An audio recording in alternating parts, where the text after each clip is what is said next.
ఒక టిప్ చెప్తాను చూడండి. షేప్ పట్టి వేసేటప్పుడు ఇదిగోండి ఫస్ట్ ఇలా కుట్టుకుంటారు కదా, చూడండి ఇది వచ్చేసి మన చంక భాగం వైపు ఉండాలి.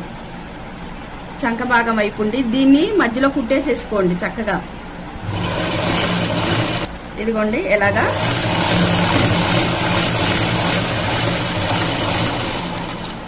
ఇలా కుట్టేసిన తర్వాత ఏం చేస్తారంటే ఇక్కడ మనకి క్రాస్ గా ఉంటది కదా, ఇలా షేప్ తీస్తాం కదా, ఈ షేప్ కాడికి వచ్చేసి ఈ కటింగ్ దాంతో వచ్చేసి ఇలాగా కట్ చేసుకోండి, ముడతలు రాకుండా ఉంటది. ఓకేనా? ఇలాగా కట్ చేసేసుకోండి. క్రాస్ ఇలా కట్ చేసేసుకున్న తర్వాత దీన్ని ఇలా ఫోల్డింగ్ చేసేసుకొని ఇట్లా అనండి.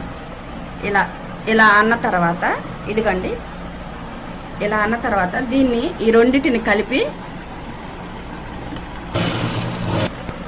ఇదిగోండి ఇలా పైన కుట్టేసుకున్న తర్వాత ఇలాగ రెడీ చేసుకోవాలండి. ఇలా రెడీ చేసేసుకుంటే మనకి ఇక్కడ అనేది క్రాస్ అనేది రాకుండా కాజాలు